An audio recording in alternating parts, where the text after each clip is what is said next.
Okay, this is return to the joint House Senate Education Committee hearing. And one of what we wanted to do for the next couple of hours, in something like 20 or 25-minute blocks, is hear from some superintendents around Vermont as we're considering the path forward for this year with their own reflections and perhaps hopefully some recommendations for us for things we should consider as we go forward this year. So it's always good to hear from people a little bit closer to the ground. And so that's what we're seeking to do today. And so we have the first witness we have is from the Southwest Vermont Supervisory Union, Tim Payne. And I should note, by the way, that Chair Conlon and I, as we do these joint hearings, are moving the chair back and forth between us, and I have to return today to return next time. I think we're ready. Everybody seems to be here, and Superintendent Payne, you have the floor. Good afternoon. Can everybody hear me? Yes. All right. Well, thank you, everybody. My name is Tim Payne. I serve as superintendent of the Southwest Vermont Supervisory Union. I've been in the job since July of 2025, so a seasoned veteran at this point. I serve the communities of Pownell, Bennington, Woodford, North Bennington, Shaftesbury, Arlington, and Sandgate. We are a supervisory union, and we support communities operating both public schools, grades K through 12, and non-operating districts with school choice in K-6 and K-12. We have roughly 3,100 students. We create an exceptional learning community, lots of different academic achievements. I want to take the opportunity to highlight that we have outstanding AP scores when compared to our friends in the state and the national average. We have a fine arts program that's comprehensive for K through 12, and we offer flexible pathways for our community-based learning for all of our students to provide them with real-world experiences. Our communities are pretty economically diverse. We have a free and reduced rate that ranges from 65 to 100%. And like many communities in Vermont, we face the challenges of high absenteeism, increased mental health needs, and the lack of alternatives for students not served in a traditional school setting. I want to thank Senator Bongartz for the opportunity to speak before the Senate and House Ed Committee today. I know I'm new to the position. I might be an odd choice to speak, but I've been a resident of Bennington County since 1994. I've served the last 13 years as building principal at first the middle school at Mount Anthony and then the high school. Senator Bongartz shared his hope for Act 73 when we talked about this opportunity, the chance to increase opportunities for all students, and I support his goal in that. My purpose today is to answer his question, which he posed, which was, what should the focus of educational reform in this session be? My first humble suggestion is to set aside the map discussion and focus on how we pay for school. From my observation, the map discussion has not produced a clear next step, and the result has been to sow division among neighbors and increase frustration with both the state government and the Agency of Education. When I am asked by elected officials and community members in the communities I serve about drawing maps, I often answer with a question. My question is, if the current school districts in Bennington County, which is the BRSU and the SBSU, were to be merged into a larger district under Act 73, how would a student living in Pownell at the southern border access school choice more northerly Manchester? Bennington County is made up of communities with long traditions of both school choice and public schools. If you can't answer the question in a way that offers all students a better opportunity, why are we talking about maps? As a new superintendent, I have spent most of the fall speaking to community groups and explaining how school budgets are developed under the current system. Longtime residents are often stunned when I tell them that much of the process determining their property taxes happens after they vote on a school budget. They are equally surprised to learn that their taxes fund the entire state of Vermont and not their community schools directly. And good luck explaining to a resident of Shaftesbury why they pay a different property tax than a resident of Bennington. The current system is confusing and filled with accounting maneuvers that change every year, and yet we are all amazed that taxpayers are increasingly frustrated about being able to afford in beautiful Vermont. My interactions with community members in just 6 months has solidified my understanding that there is an immediate need for an equitable and predictable system to pay for schools in Vermont. Returning to Senator Bongard's goal of providing better opportunities, I do offer a couple of concrete suggestions, as was the prompt. First, adopt a budget process that tells us how much money we have at the start of decision making. Then trust local schools to make decisions on how to fund their schools that reflects their values and their needs. Ideally, the budget number would also change at a predictable rate over time, reducing the annual anxiety over property taxes produced by the current system. Second, reward school districts who are willing to innovate and experiment how they deliver an outstanding education for every student. The Agency of Education could encourage us by eliminating compliance and regulations that get in the way of experimentation and actually encourage schools to fail occasionally in their initiatives. Lastly, if schools are going to accept state dollars, they should meet common expectations and routine requirements. All schools should provide clear improvement goals to their communities, present their communities with their budgets for feedback, and be prepared to justify their request. And lastly, share their students' growth over time. As the legislature returns to business, the easy route is to ask schools to do more with less. With a declining student population, that request is understandable, but does not address the fact that the legislature has repeatedly added initiatives without providing additional funding. In my time as a building principal, I hired school-based clinicians, contracted with outside providers for students with autism, and hired an HHB coordinator. The recent state mandate to update, add, and provide training around AEDs in schools will cost my district $70,000 in the first year, and there will be recurring maintenance and training costs for years to come. That amount in my district equals the salary and benefits of a new teacher. Again, I want to thank you for the opportunity of speaking today. I would leave you with these two questions as you step into your very busy session. What do you want schools to do? And how are we going to pay for it? Two simple questions to consider, I guess, for the day. Thank you. And thank you. Questions from around the room?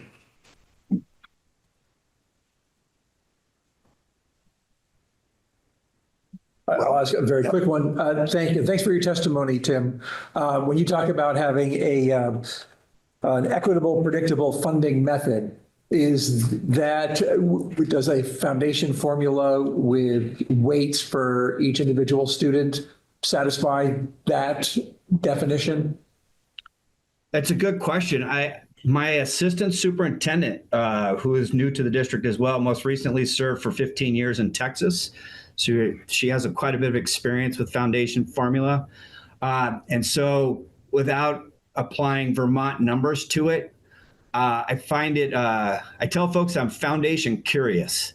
I'd be interesting to show me if you had a number assigned by kids by weights, I could give you how many kids I've got, and you told me this is the amount of money you can expect. I think it would be a good tabletop experiment to walk through. Could I fund school? What would I have to prioritize? I think that would be. Well, I can use a real world example. Last night, I met with one of the 6 school boards that I represent, and we were moving forward with the MAU budget. And I have a community who will see, I have a budget that will rise 1%. Assessment on one of my communities will actually go down 1%, and yet they will pay more than 9 cents on the $100 value on that. And that's hard to explain to a community member who sees that their budget is down, but their taxes are going up. If foundation formula could address that, in that, here's your money, Tim, we can predict what your taxes are going up. I think that's a conversation that builds trust in your community. Because right now, I'm telling you that we're not building trust in the community. When the community sees me on TV saying my school budget is up 3%, but their taxes are going up 12, 15, 20 cents on the $100, that's a hard conversation to have. In the moment that I'm buying bananas in Hannaford and they want just 2 minutes of my time to try to explain ed spending in, a short, brief period. Did I answer the question? You did. Thank you. Appreciate it. Well, just let somebody else, Karen. Can you talk to us a little bit about the enrollment trends in your district and across the schools and average class sizes? Do you see any challenges in meeting the minimum class sizes that are put out in Act 73? Yeah, great question. I think we are experiencing the same trends as the state. And in fact, we are in the process of gathering information over, we went back 15 years because we have a 5-year projection right now. One of my boards has done early building utilization work. So we figured a 20-year snapshot would be a good one. And so we definitely mirror what you're seeing in the rest of the state, which is a slow decline in enrollment over time. And sorry, the second part of your question? Well, I guess specific to the class size minimums that are laid out in Act 73, is that, how will that land in your district and in your schools? Will it force some shifts or? So a vast majority of schools will meet the minimums as laid out in the law. That's K through 12. But I think folks who, certainly Senator Bongartz is aware that I serve the town of Woodford. We have the oldest public school, not the smallest. I learned that from a colleague earlier this month. That serves K through 6, has 20 students. That absolutely is going to be a point of conversation, how we continue to support that community school as we go forward.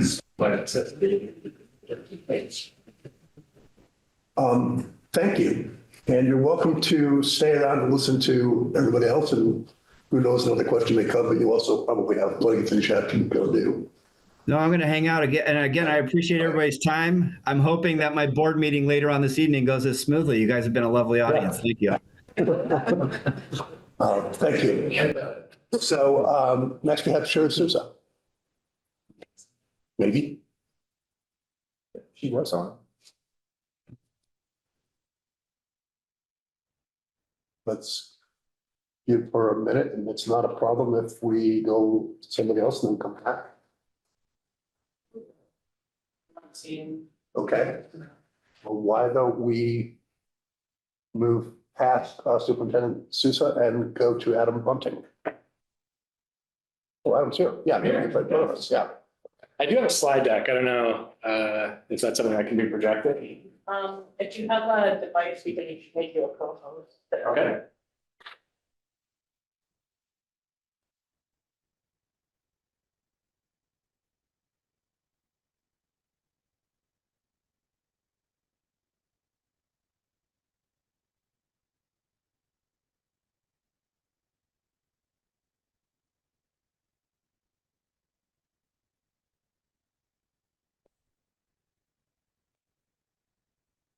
Good afternoon.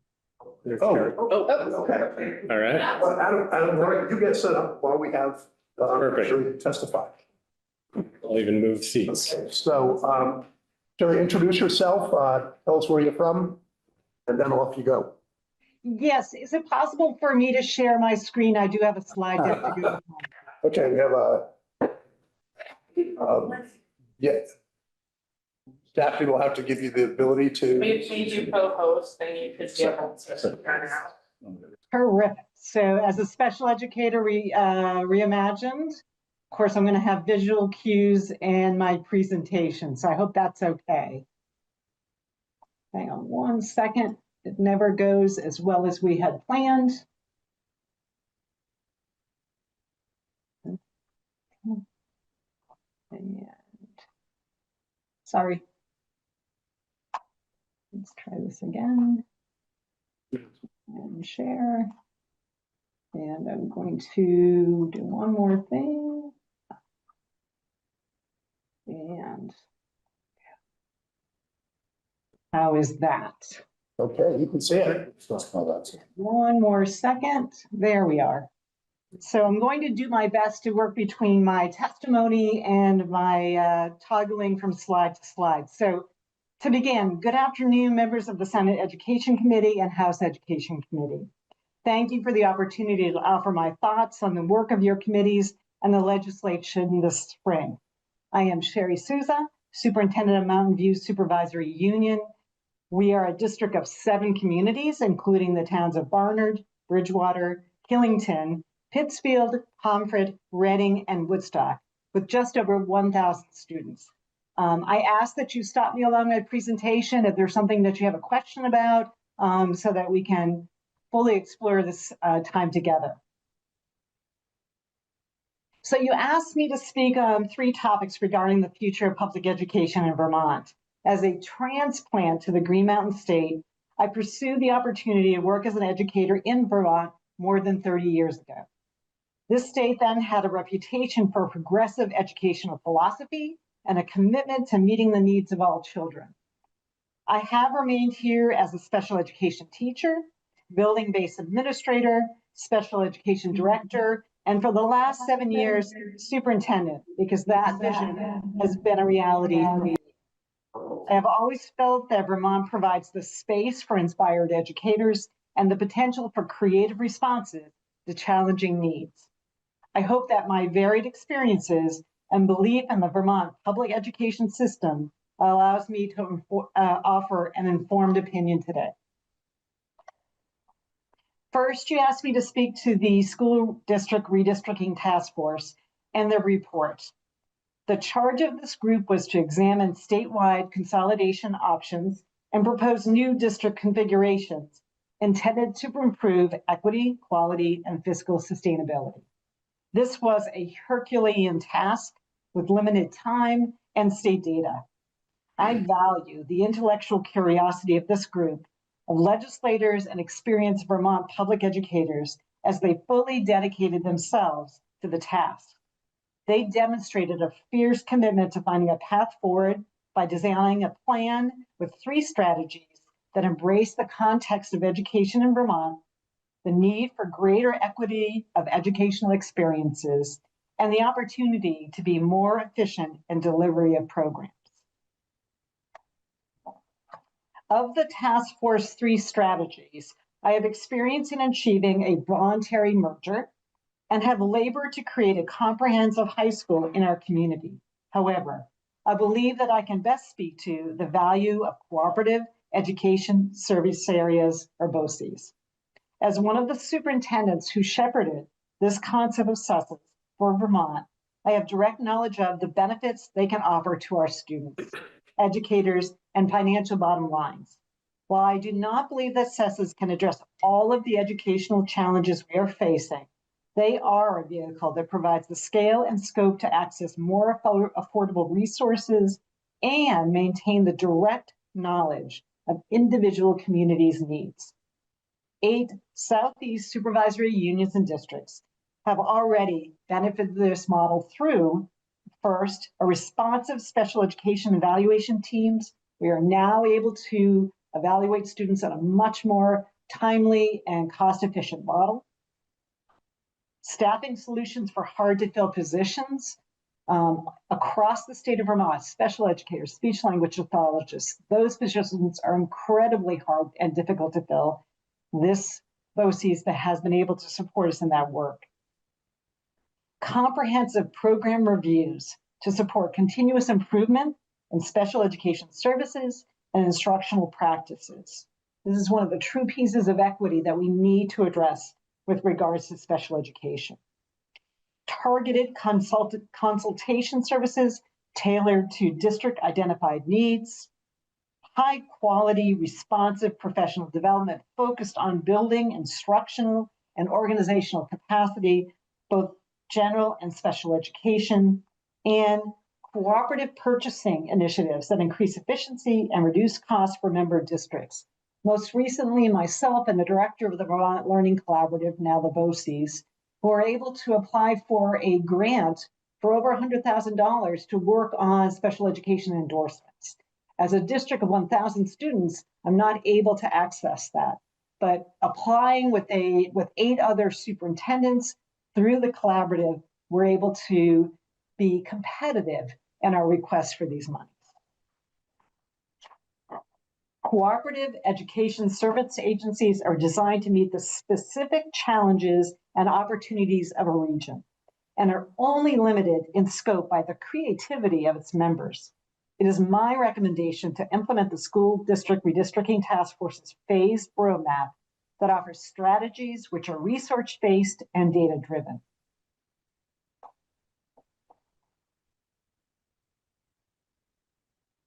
The Vermont legislature has been a partner with school leadership in providing quality educational experiences for our children and attending to the financial challenges we are facing. House 630, which brought us the opportunity for CESA, has been a significant piece of legislation positively impacting student outcomes and financial efficiencies. The same can be said for Act 73. This legislation, I believe, codified some of the challenges of educating students in Vermont and put steps in place to begin the work to address them. For me, the valuable outcomes of this document include minimum class sizes and grade requirements that recognizes the quality of student experience and financial efficiencies coexist.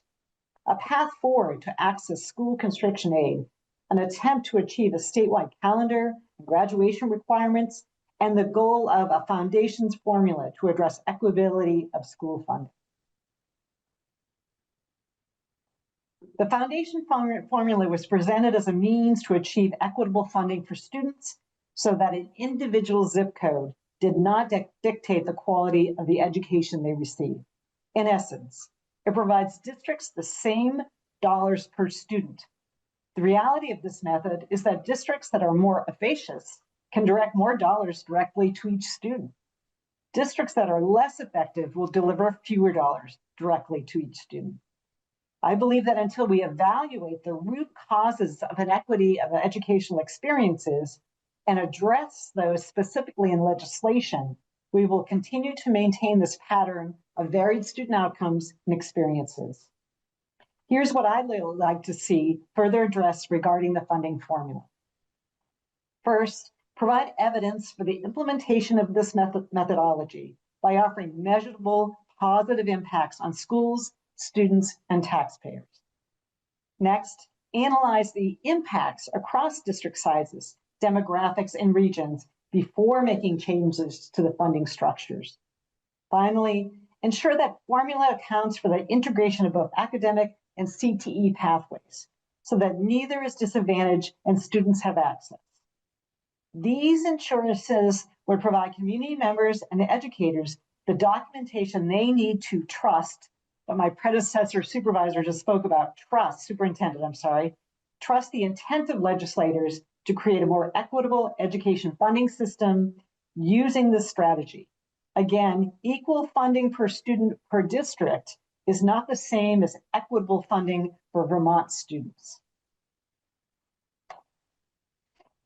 The 19 pages of Act 73, and I've read every single one of those 19 pages multiple times, that outline a process to access school construction aid was a relief for my district.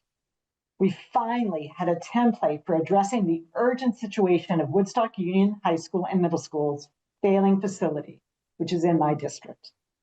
My asks for future legislative action on school construction aid are few but significant. First, fully execute the requirements of Act 73 with regards to the state aid for school construction by identifying a funding source. A firm commitment for school construction aid is essential for schools, districts, and a successful implementation of Act 73 overall. Making that commitment would engender, again, trust, while not making a firm commitment achieves the opposite.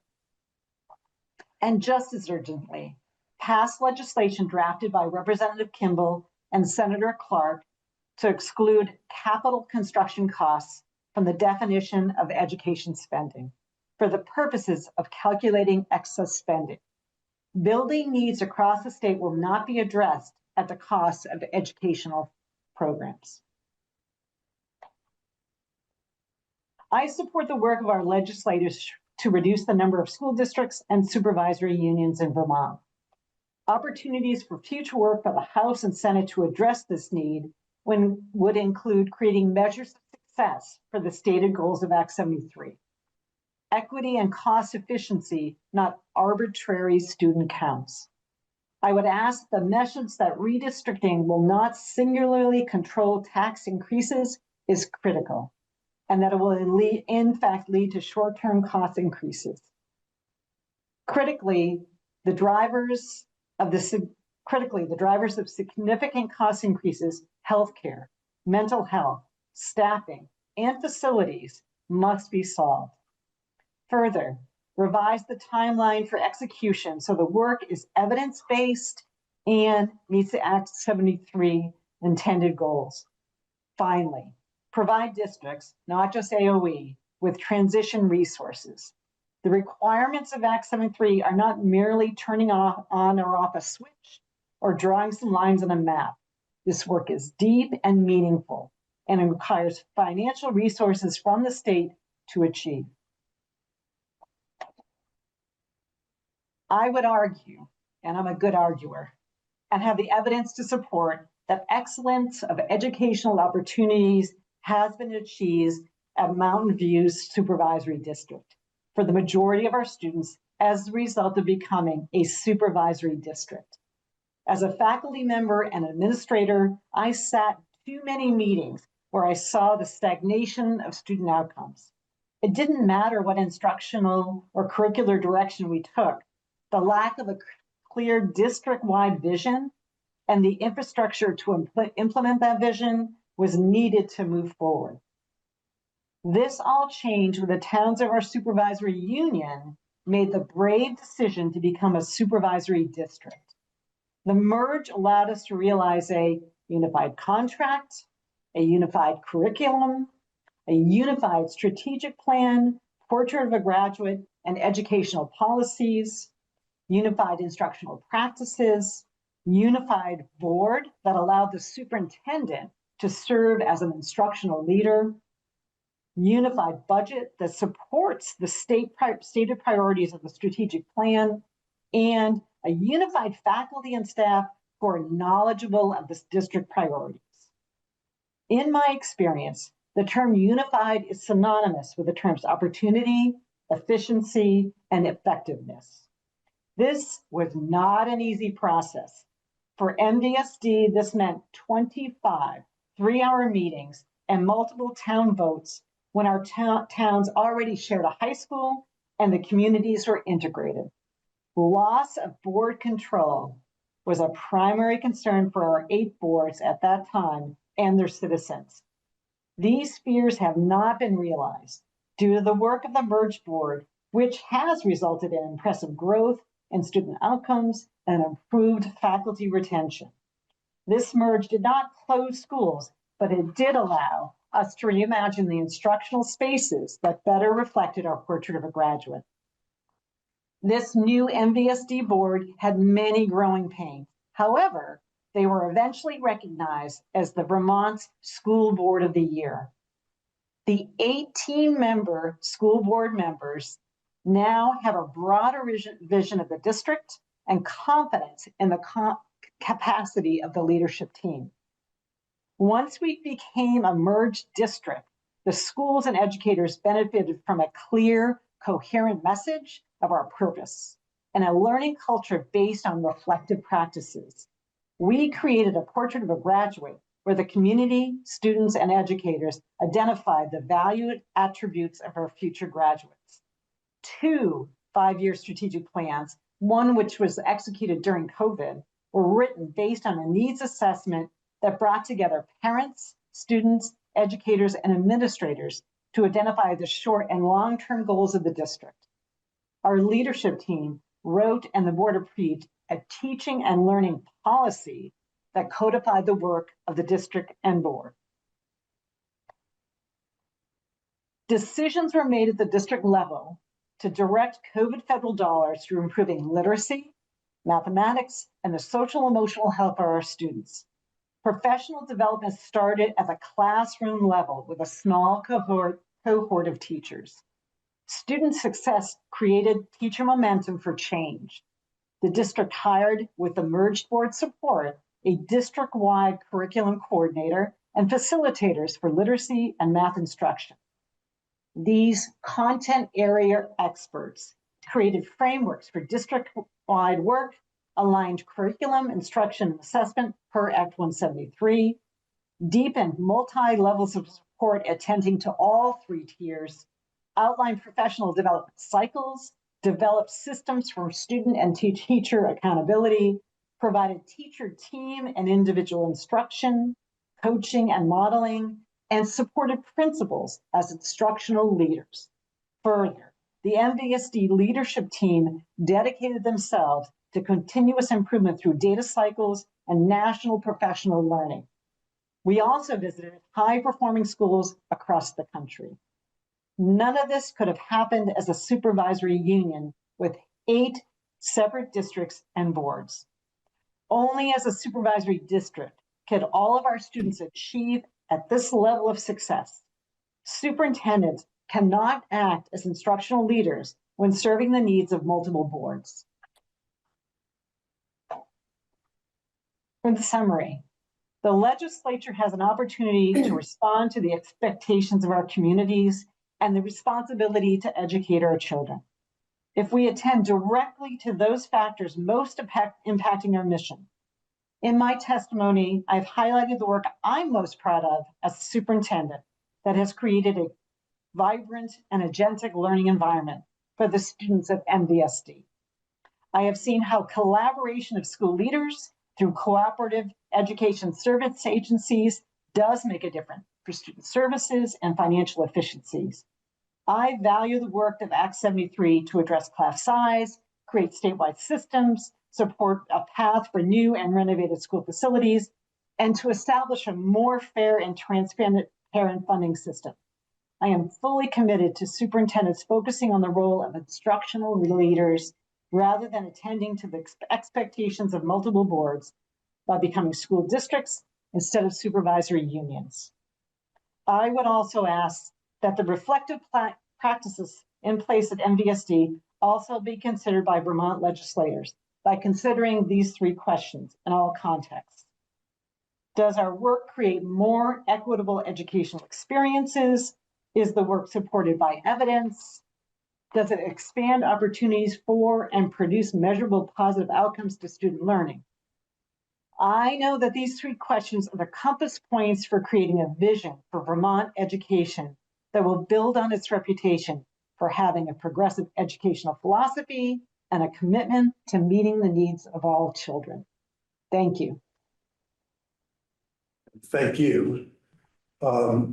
We have time for a few questions or a couple. I had one, Sherry, you're a relatively small district with 1,000 students, and the legislation contemplates having those districts get bigger, SDs or SUs, whichever it is, take a larger size. And what's your perspective on that as somebody who has a district that you've achieved what you've achieved in that district of 1,000, and just sort of want to get your thoughts on that part of the legislation?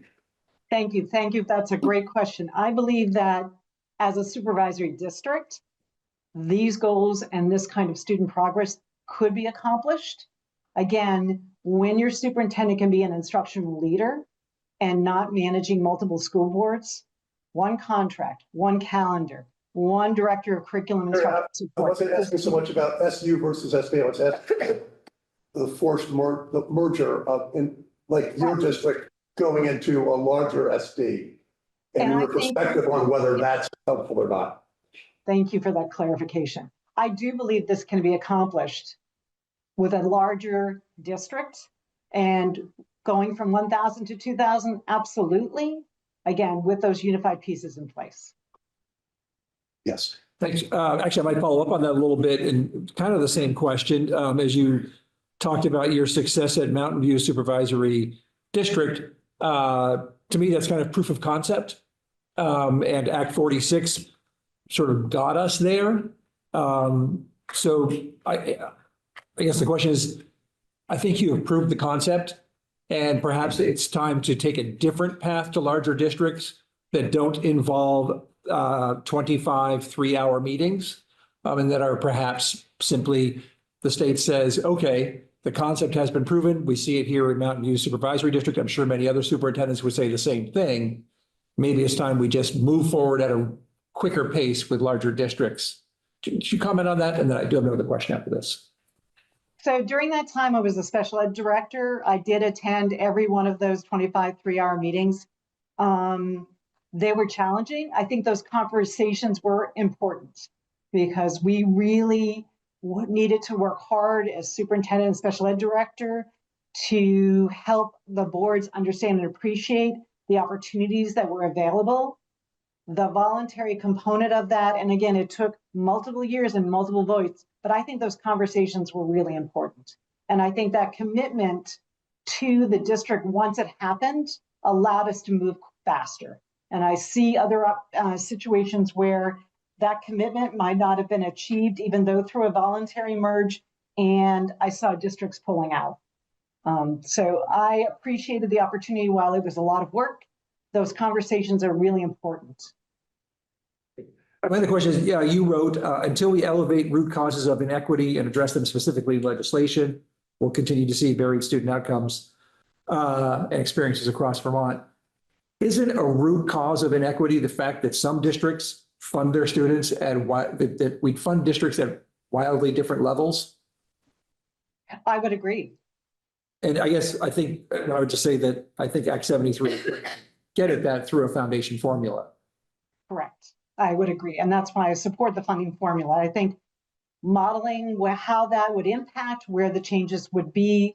I think there's a lot of decision made at individual communities and towns that do impact the outcome for students. So no, I think the funding formula is valid.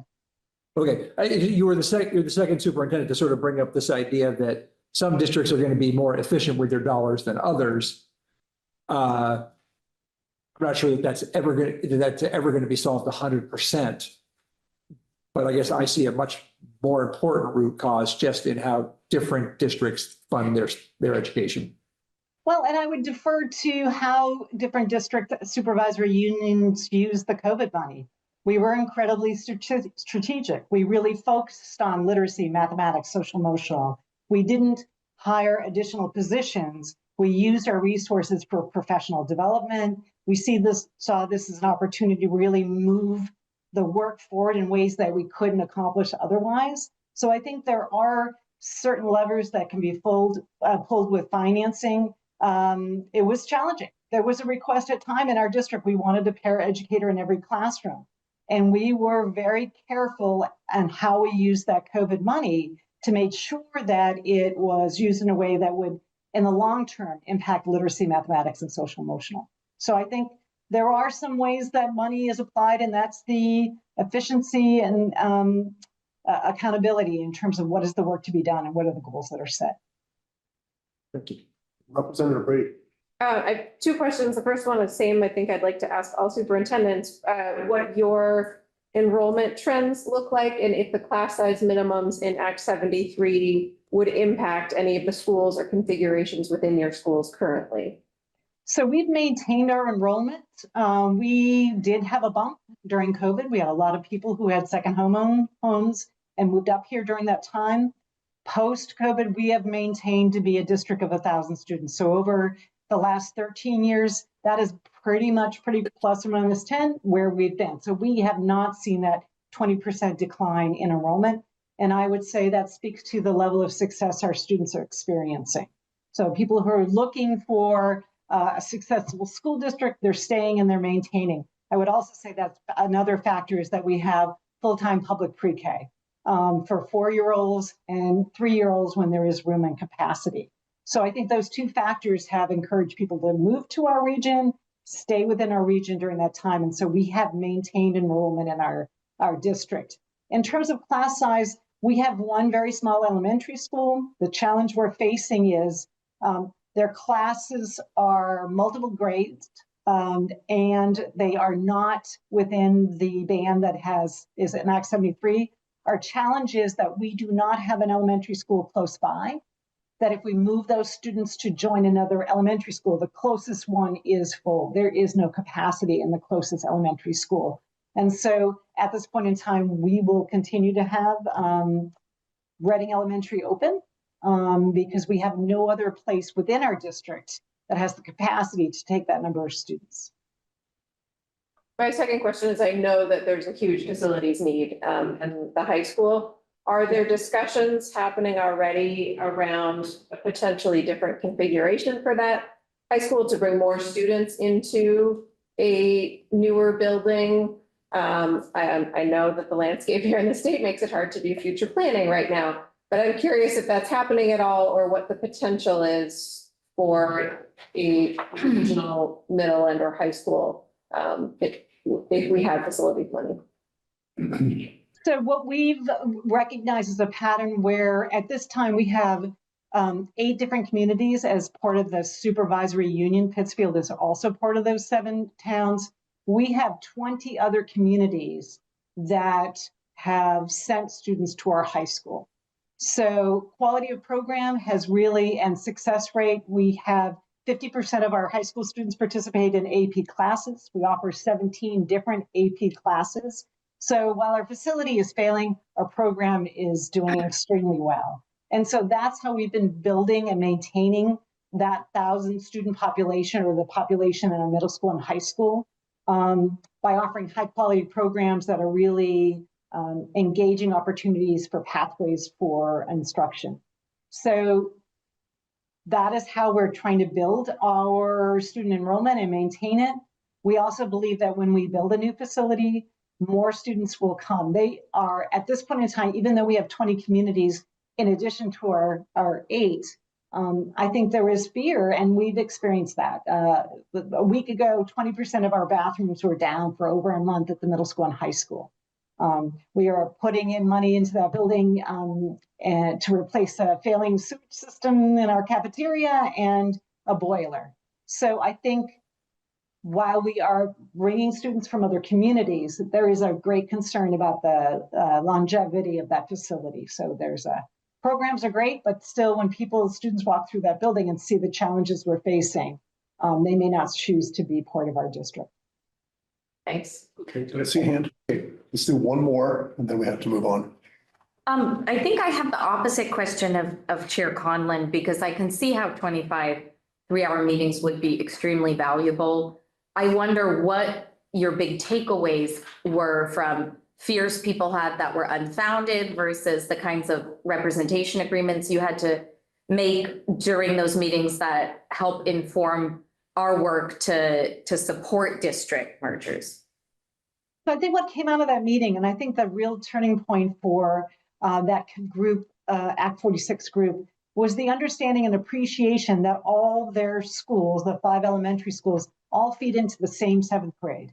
And what we were seeing, and I was a middle school, high school special ed teacher, students were coming into 7th grade with such diverse experiences that we really were losing the first year of school because we had students on different curriculum, different pacing, different experiences. And so the realization that they all became ours when they entered our middle school and high school, they were all our responsibility. And that as long as we allowed schools to have their unique personality, and that's continued with having similar academic experiences and social and emotional experiences, once that was understood and appreciated, the movement forward happened much faster. I think there was a real concern, and we see, and it continues, that the unique personalities of each school would be lost by becoming a merged district and having the same curriculum and instructional practices. But we've been able to demonstrate very successfully that that continues to happen and that we are having much more improved student outcomes. Can I just ask quickly, are there some outcomes, it doesn't have to be now, that you could share with us that you think have materially improved we can point to? Well, I think that slide, and you have access to that slide, you can see the amount. Again, we were at the Vermont state average. We were at 65% in literacy and math, lower in math. You can see, and our scores right now are even more improved. 80%, 85% of our students are proficient in literacy and 70% are proficient in math. That puts us in the top 5 to 10 across the state. What is most impressive and what I'm most proud of, the group of students that were not moving, we weren't seeing the growth rates we really wanted to see, were those students who are most economically disadvantaged. And in our 10th grade data last year, there was no difference in growth between our economically disadvantaged and our non-students. That I have never seen, and it's been incredible. When 50% of a public high school students are taking AP classes, including students who are on individual education plans, all students believe they can succeed. And I will tell you, for a teacher, when 80% of to 90% of your students are proficient in literacy and math, it's a game changer. The kind and quality, pace, deeper learning you can achieve when the large majority of your students are proficient, much different. Thank you so much, and please stick around if you're so inclined. And we'll now switch to Adam Bunting from CBSD. Thank you.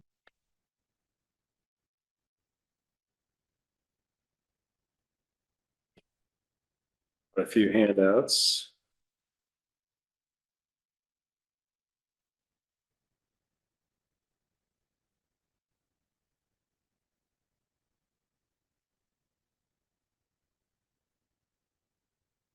Hey, thanks for having me today. I'm Adam Bunting. I am the superintendent for the Champlain Valley School District. We serve the towns of Heinsberg, Charlotte, Shelburne, which often, the governor often references in opposition to Sheldon. And I bring that up just to say that I think there are some misconceptions about our district that folks have. We actually have 906 students who are economically disadvantaged right now. It's bigger than some districts in the state. So often when our community, Shelburne, is being held up in opposition to other places around the state, I always want to clarify that. We also serve Charlotte and the mighty St. George, small, but an important part of our community. So it's interesting that I'm giving testimony today. It's a little bit of a serendipitous timing. Well, I suppose that's a little bit redundant. I've been working with my, what we call our lead team. We have monthly meetings with all of our administrators across the district. We were collected today. We've been working on a year-long community-based design process that will end up being a multi-year process to really think about, and I'm going to talk about this quite a bit today, mapping and maximizing student engagement.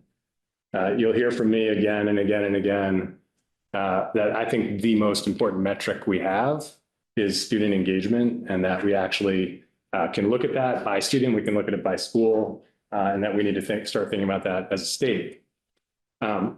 But as part of our design process, we've been looking at human-centered design principles, and watched a clip today from someone named Don Nelson, who's an author, a designer, and a cognitive scientist.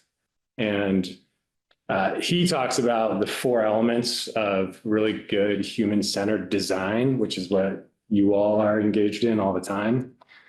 He talks about you have to really design for people, not as we think they should be, but as they are. That we have to look at really solve for root causes versus symptoms, keeping in mind that everything is a system, and that ultimately we need to start thinking about small and simple interventions because of the complexity, because of the nuance in what we do, we're probably going to get it wrong first time through. And then we pause at lunch and we always have a leadership minute where someone from our team shares their thinking on leadership. We had Tyler Cohen present today as our communications manager. And Tyler used to work for Backcountry magazine, and we're sharing some of his leadership lessons from being in like avalanche country and being out there with folks who really take some risks in backcountry skiing. And he had one of his quotes that he shared with us was from one of his friends was, "Make your decisions when you're warm, well-fed, and dry." And I think about, I'm wondering whether this group, as we head into this legislative session, is warm, well-fed, and dry. You are in the thick of it. You are, you are in the conditions in the backcountry with threat of avalanche. And I don't want to overstate it by any means. But if there's any testimony I have today that doesn't feel respectful of that process, please know that I hold that in my heart. The complexity and nuance with what you all face and what we face is real. All right.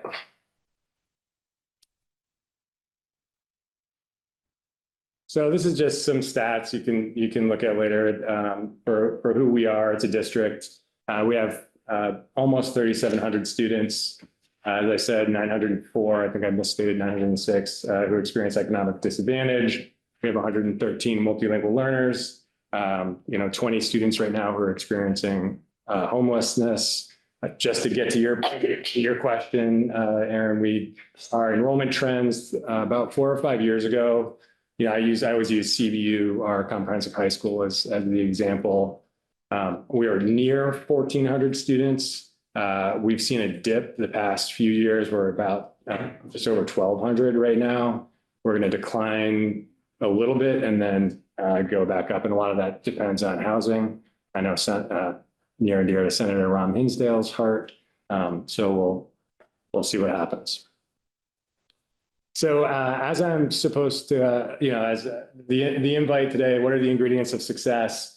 Kind of the response to the redistricting task force, and then what are our hopes for, or my hopes for the upcoming legislative session. I'm going to tap back. I apologize for those who visited in December. So Senator Bongart's, I think you organized it, and getting everyone over to CVU. It was great to host the folks who are there. I always try to convey complexity through story. It's a little bit easier for me. I don't know if it's my English teacher background or not. And in December, I shared the story actually that started with a haircut that I was getting this summer. So I go to Clay's barbershop in South Burlington. Little shout out to Clay for anyone who goes. Clay is a very popular barber, and thus the wait times are often, they are there. So I always bring my laptop, and I'm in my email, typing away. I think this is like late July, early August, and I'm stressing about the upcoming school year. And I am actually probably stressing about Act 73 at that point too, and thinking about all the moving pieces. Head into my email, and I hear this bright call from across the barbershop, like, "Hey, Mr. Bunting." And I look up and I see Kevin, who is pictured here in this slide deck. And Kevin's a 2018 graduate from CVU. I served as his principal. And as Kevin describes himself, he has high functioning autism. And the thing to know about Kevin is it is like a ray of sunshine. Anytime you interact with him, bright, engaged, present, just right there. And so I popped out of my seat, snapped my laptop shut, walked across the barber shop, and he was there with his mother. And yeah, I kind of asked my standard question, how you doing, Kevin? What are you up to? And what was apparent to me, which was great, was that he was thriving, right? He just looked well. And I think as most educators, we worry about our students with special needs, particularly students with intensive special needs, which does not describe Kevin, because when school is often the peak of their lives, is when they are the most connected, when they're the most involved in their community, perhaps experiencing a sense of purpose. And so I was just especially glad to see Kevin in that moment. And he began to tell me what he was doing. And he had started right here this business called Games with Kevin. And he goes around to community and brings joy through organizing games like Family Feud for, like for companies, for schools. We at this point now have had him for at all of our schools. I've got a picture of it right here. This is in Charlotte. That's a small group of students. And I immediately said to him, like, Kevin, you are going to help me kick off the school year this year. You're going to meet with all of our faculty and staff. And he came, he led, it ended up being about 800 faculty and staff over 2 days in games. The reason I asked Kevin to join us wasn't just because of the business that he's running, it wasn't just because of who he is, but it's because of what he embodies. And in my mind, he embodies the success of a school system. he embodies what happens when I know that when we are focused on students achieving a sense of purpose by the time they leave high school, knowing their identity well. And his mother that day said to me in the barbershop, she was like, you know, none of this, like what Kevin's doing now, who he is now, wouldn't have happened without his experiences at Wilson Central School, Allenbrook, wouldn't have happened without CVU and all the opportunities that he had. And so I dug around in my emails and I found like some of what Kevin got to experience at our, what I would call comprehensive high school, which is going to tap into getting to the redistricting task force piece here in a second. But, you know, he had the ability to participate in unified sports, traveled to Seattle. This picture up here is from his grad challenge presentation of senior capstone. And in his project was pretty remarkable. He was working with our acting class, developing social stories for other students with autism to understand social cue and social nuance. He led our entire faculty and staff through our advisory system and a winter carnival in a Family Feud game that he's now doing. So you could see these threads back to high school. And to me, that's vital. I bring it up today with this quote, and I shared this with the folks who were at CVU in December. When our board chair, when the board hired me to be superintendent, and I am always communicating in terms of like stories, she said, I don't want to hear about the unicorn. She's like, I'm not really interested in a singular story, Adam. Like, yes, I like hearing it. I want to hear about a herd of unicorns. There may have been an expletive in there when she said it to me, but I've removed that appropriateness of this occasion. I want to hear about a herd of unicorns, which means a system. And so over the past, it's really been a decade, but more earnestly across the system, we've been focused on what you see in front of you. And this is what we call our engagement framework. So at the heart of learning is seeking story. And we look at student story and engaging students through 4 lenses: identity, connection, proficiency, and direction. And each one of those lenses has been fleshed out. And we are also measuring our progress with identity, connection, proficiency, and direction as a system. You can see some of the statistics that we have here. And as individual students, so that we can respond acutely and systemically. These metrics to me, our proficiency metrics that we talk about are important. But when we have students developing a sense of direction and we are actually measuring it and we're acting on it, that is absolutely crucial to long-term success of our students. So you'll see some of our metrics here: 87% of CVSD students who score proficient or above on standardized literacy assessments. All of these are interlocking and to me are components of these. These are, when you ask the question, what are the ingredients of educational success? These are those. So I'm happy to speak more on that at greater depth in a moment. So I guess I would tie this into the redistricting task force's work in that when we look at strategic mergers, I think we need to be thoughtful of more than just size.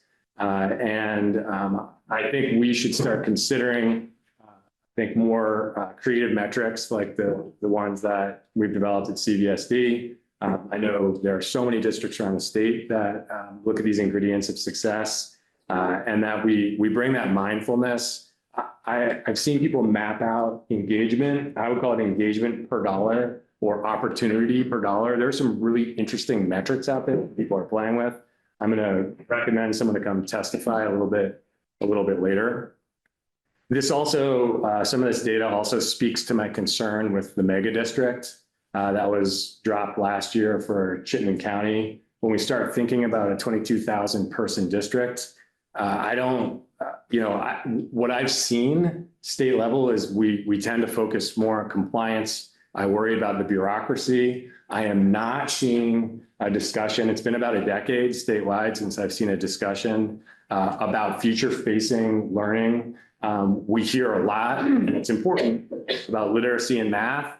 We are not talking about problem solving. We're not talking about critical thinking. We're not talking about the things that we can, that are being measured nationally. There are systems out there that we can move towards. And I think without that, then we are going to find ourselves behind the 8 ball. And that gets to some of the messaging. I wrote an op-ed a little while ago. When I saw, it was a senator and representative publishing, I think, some of the governor's messaging around the broken educational system by focusing solely on NAEP data, which is not disaggregated by district. That is deflating, that is defeating to our educators. It's an unfair narrative and it's an untrue narrative when you start, I think, digging into different metrics. I don't think the general public really has an understanding about NAEP data. And I felt so strongly when people are publishing that type of rhetoric in our local newspapers, because people are going to vote our budgets down.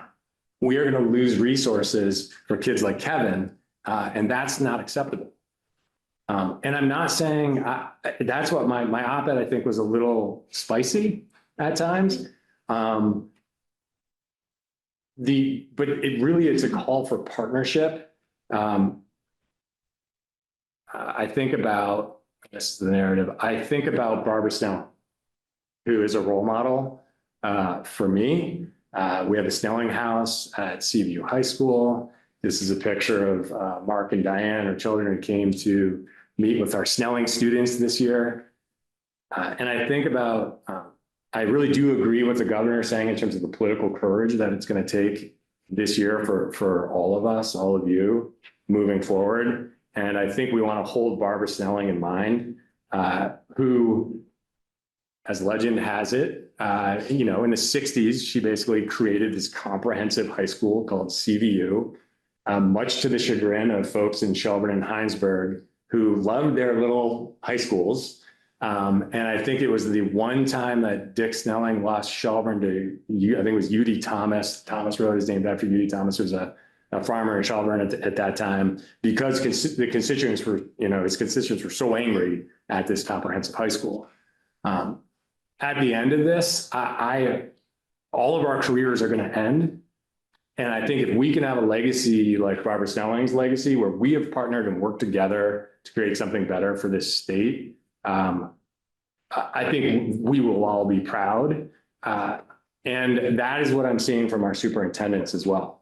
When I started last year, there was a narrative of superintendents being fearful of being seen as or construed as obstructionist.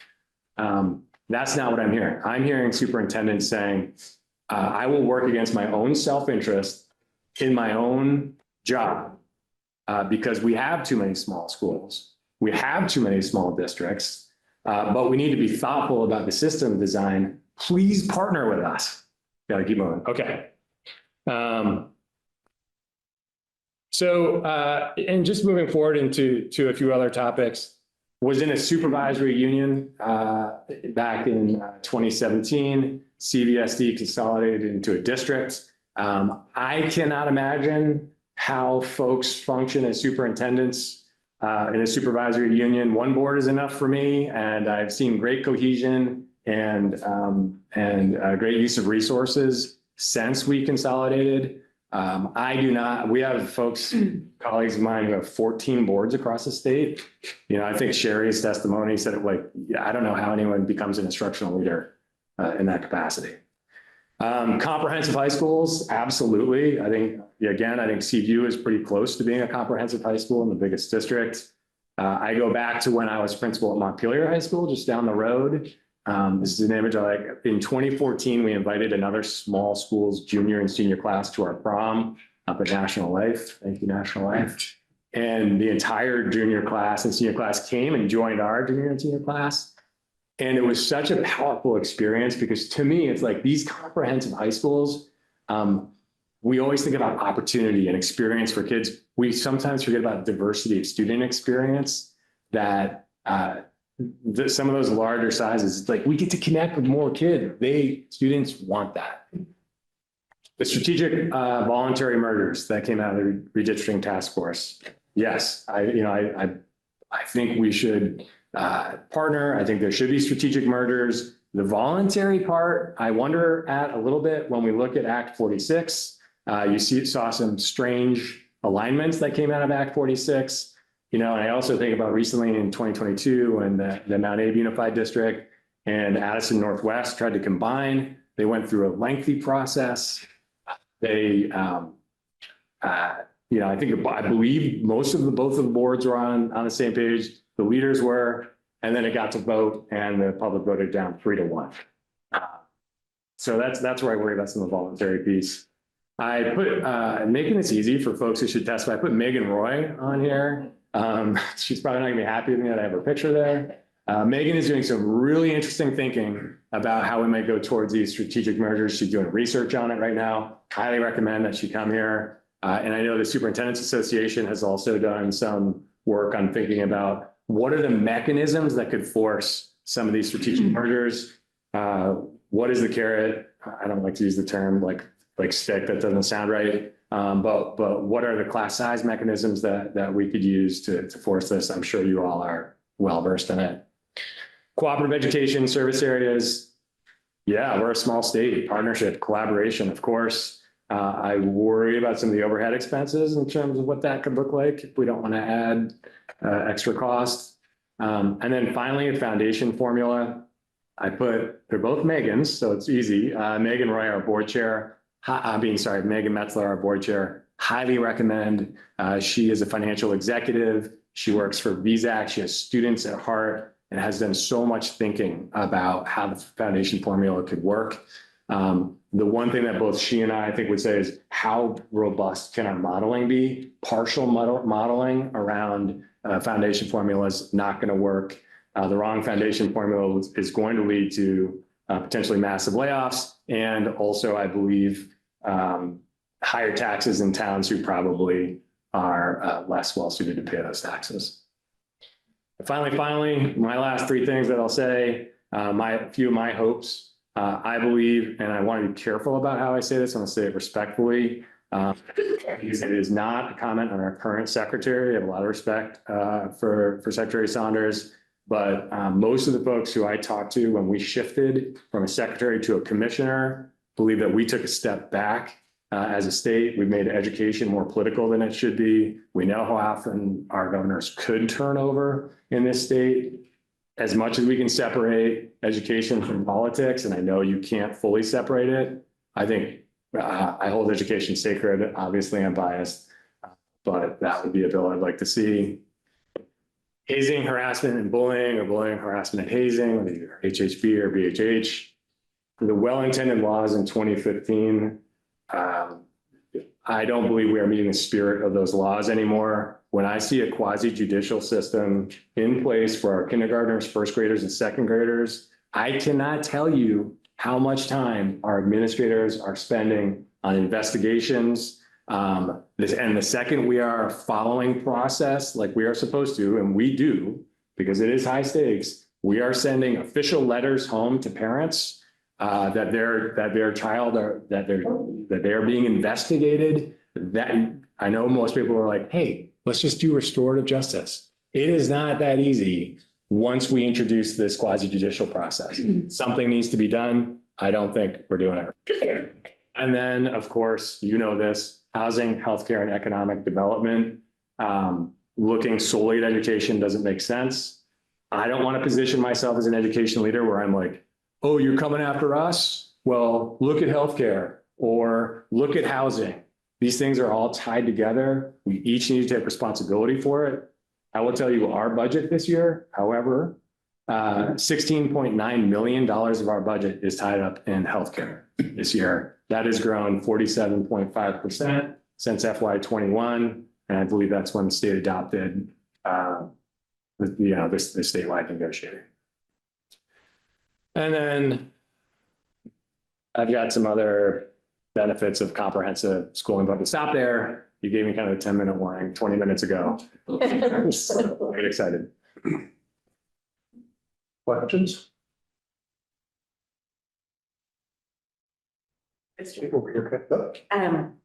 Well, since you were my husband's principal, I feel like I can speak a little more frankly. So one thing that, and I've talked to you and Megan, towns don't pay property taxes, people pay property taxes. So I think, one of the really critical pieces of the foundation formula is that we would be more living into our equity model of people pay based on their ability, regardless of the town they live in, and the town's wealth does not determine the school's wealth. So I don't know if it's encouragement or you have a reaction, but, you're my superintendent, we're a very wealthy community. And I think it's incumbent upon us to think about the foundation formula on behalf of the kids who are not getting what they need because their communities are not voting up their school budget. Yeah, I agree. I mean, I talked to folks, one of my colleagues up in Enosburg, Wincota, who I'm sure you've heard from before. When I became a superintendent, one of the things, she pointed out to me, like, Act 60 really has failed because my town keeps voting down, even when we have savings, we're losing that funding. So I agree with you. I will tell you, and we have a 2.7 per pupil, weighted per pupil increase this year, which is resulting in a potential, I'm hoping these numbers are going to drop, but in St. George, a 17% increase, right? Like, that's frightening. And some of our other towns, like that's out of control. Thank you. And thank you. And Jamie, it's okay. Why don't you testify now since you have to drive? No, I'm good because I live close to you. Okay. And I've seen Rutland's. Thank you. Pam is there. Is the weather bad? All right, and we will switch to Pam Reed. Thank you, Adam. Thanks. From Rutland. Good afternoon, everyone. Can you hear me all right? Yes. All right, super. So thank you for having me. I am Pam Reed. I'm the superintendent of Rutland City Public Schools. I appreciate the work that this group is doing to look closely at how we structure the education in Vermont. I want to say a special thank you and shout out to the Senate Ed Committee who recently visited Rutland City Public Schools. We thoroughly enjoyed having you and are grateful that you spent the time with us. Today, I'm going to share a few thoughts from my perspective. I am a first-year superintendent. I have been a Vermont educator for my full 33 years in education. And I'll address the three key points that were in my invitation to testify. Specifically, I'll talk about my response to the work of the Redistricting Task Force, my hopes for this legislative session regarding Act 73, and the key ingredients for excellence in educational opportunities. I was asked to address the work of the Redistricting Task Force, and I'll start by saying that I agree with many of the goals embedded in Act 73. Increased equity and better educational outcomes for students are something everyone in the state should wholeheartedly support, and certainly I do. Our district remains open to redistricting conceptually, but as with any policy shift, the devil's in the details. The Redistricting Task Force had an incredibly difficult and complex mandate and probably not enough time to fully carry it out. We would not have opposed all redistricting proposals outright, but we did leave the process a little relieved with the outcome, specifically because the CTE-based district map raised some concerns for us. Our concern was not about the mandated regional collaboration. We actively pursue local partnerships and coordination with Rutland area schools, and we already engage in shared programming and services where appropriate. The issue for us was the governance structure that accompanied the CTE base map. Moving Rutland City Public Schools into a supervisory union rather than maintaining our current school district model would not be an effective, wouldn't be effective for our operational framework or the needs of our students. I'm certainly not saying that that structure wouldn't work anywhere, but for our district, it would have disrupted a model that's already been working well and serving our students effectively. Rutland is here to collaborate, and we simply ask that any future plans involving governance Change be grounded in true understanding of how every community functions. For us, the school district structure enables us to plan across schools, align services, and manage operations efficiently. It strengthens our educational coherence, which directly benefits students. I underscore the sentiments that Superintendent Sousa made during her testimony. School districts support unification. Since I shared the concern that I had with the CTE map, I'll also highlight the benefits of the CTE map from my perspective. In our district, we benefit from having the Stafford Technical Center integrated into our system and attached by catwalk to our high school. That proximity strengthens access, coordination, and quality for students. The CTE map preserves access to Stafford Technical Center for our Rutland area high schools. Becoming one district with our area high schools would bring continuity to our students that attend the Career and Technical Center, as curricular decisions and credit acquisition would become much more cohesive and consistent. Overall, moving toward a more standardized and common practices across the state would help address some of the long-standing equity issues faced by our students in smaller, more isolated schools. These practices should not just apply to business operations at the district or supervisory union level, but also to efficiency at the school building level, and to support available to outcomes and the quality of instruction that they receive. I was asked to discuss the outcomes that I hope for this legislative session. And while I have many, I'm just going to focus on two. The prompt that I was given was to discuss how the legislative session could support me regarding Act 73. Here are my couple of ideas. We need modeling before implementing any new funding formula. Vermonters deserve to see clear estimates of what the changes would actually do, district by district. That includes modeling under the current configuration. We appreciate that this committee modeled a version of the formula for districts to review during the last legislative session. That kind of transparency was very helpful, but since then the formula as passed has changed from earlier versions, and we have yet to see new modeling.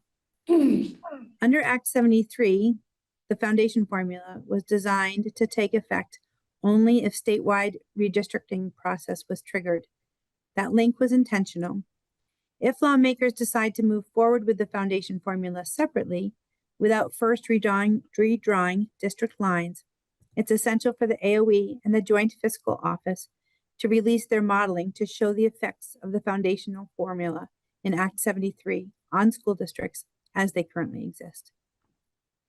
We could compare the work done for Act 73 to the work done ahead of implementing Act 127. That process was grounded in extensive modeling from Professor Tammy Colby and the UVM team. We had district level projections, estimated tax impacts, and time to review what the changes would mean.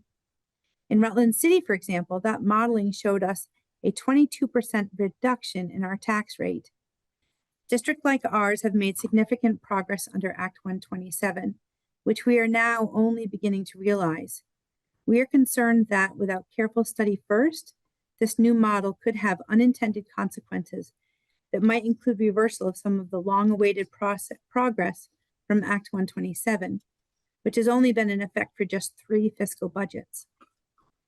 The second hope that I have for this legislative session, again, focused only on Act 73, addresses the concept of volunteer consolidation. Over the past decade, it's become clear that most local communities are unlikely to choose to close schools or relinquish what they see as local governance on their own. If the state wants system-wide change, then it must be clearly directed and likely incentivized. Leaving it to local decisions will not get us there. There's a lot of attention on central office consolidation. That is part of the picture, but it will not deliver enough of the results of what we want. If we're serious about improving outcomes and controlling costs, then we must examine how schools operate day to day. That includes staffing, curriculum, facilities, transportation, and the support that we give to students in their educational programs. I do want to be clear about one thing. Superintendents are not holding this back. The desire to maintain the status quo runs deep in communities and school boards. That resistance is understandable. People are attached to their schools and to their communities, but it means that voluntary change is unlikely without some kind of an incentive. The third request of my testimony was to discuss the ingredients for excellent educational opportunities. I probably would have spent my full 30 minutes talking about this prompt alone. I've narrowed my ingredients list down to 8. We need equitable and predictable funding. Schools must have resources that are aligned to student needs, not just enrollment counts. Students experiencing poverty, a disability, or language barriers require additional sustained investment. Funding needs to be predictable, as districts cannot plan high-quality programs when funding is uncertain or it fluctuates. One last point about equitable funding. Equity does not mean equal spending. It means sufficient support for every learner to succeed. We need high-quality supported educators. Students thrive when taught by skilled and supported professionals. We need an approach to compensation that is competitive to recruit and to retain our educators, especially in rural and high-needs areas. An excellent system not only invests in students, but also in the adults that serve them. We need early childhood education programs and strong transitions between early education learning environments and their K through 12 partners. Achievement gaps don't begin in kindergarten, but they will widen there if we do nothing. We need to expand universal access to high quality early education. Early investment is one of the most powerful equity strategies that we have. My fourth ingredient addresses the need for comprehensive student supports. Students cannot learn if their basic needs are not met. Education policy must recognize that student well-being and academic achievement are inseparable. The fifth ingredient connects rigor and relevance, as well as flexible learning opportunities. Excellence means preparing students for their futures. Personalized pathways to success that honor students' interests, strengths, and aspirations need to be creatively incorporated into every student's educational experience. We need to have inclusive and accessible learning environments. Equity requires that every student belongs. This includes robust special education and multilingual learner services. It includes accessible instructional materials and programs that meet diverse student needs, as well as culturally responsive practices that respects Vermont's increasingly diverse communities. Inclusion is not a program, it's a commitment. Sherry spoke about this as well. Our facilities must be modern, safe, and well-maintained, regardless of the age of the school building. Across all regions of the state, we need to provide safe, healthy, and energy-efficient facilities, along with a capital funding system that does not disadvantage small or rural districts. The final ingredient is no less important than any of the others that I've mentioned, and that is the need for strong community and family partnerships, businesses, and community organizations. This would include regional collaboration among our districts to expand opportunities and reduce duplication. It was a long list, I felt like, when I was actually coming up with it. My closing thoughts. Excellence in Vermont education is not accidental. It's the result of intentional policy choices grounded in equity, sustainability, and respect for local context. If we commit to these ingredients, we can ensure that every Vermont student, regardless of their address, has access to high-quality education that they deserve. Vermont's education system faces real challenges, and we cannot meet them without being first honest about the trade-offs. We also must not break things that are working well in an effort to fix the things that aren't. Rutland City Public Schools and many other districts are thriving, and that success and progress, especially under Act 127, should be protected, not jeopardized. If the goal is better, fairer, and more efficient system, the state must provide detailed public fiscal modeling of what is being proposed. If voluntary consolidation is the path forward, districts will need real directives and incentives to make it work. I thank you for your time, and I'm happy to answer any questions that you have. Thank you very much. Do we have your testimony? No, I'll submit that. I can Okay. submit it right after this. Okay, that's fine. Just have it.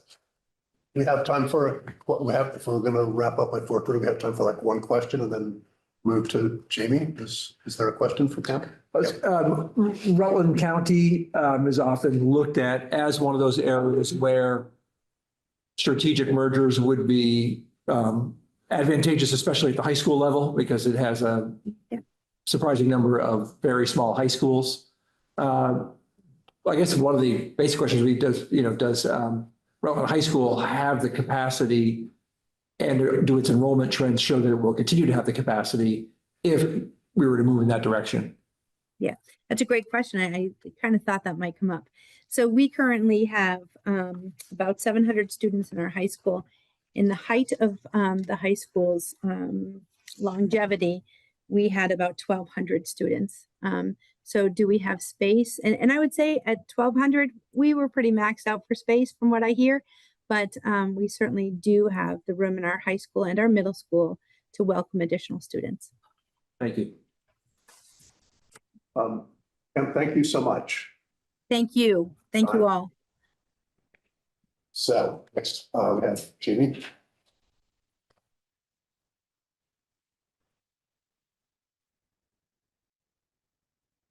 I did submit my written testimony, but I do have hard copies if anyone that would be helpful.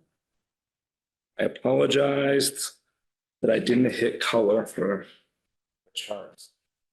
I don't know if I have enough for everyone, but Senator, you got them. All right. Everyone's good? All right.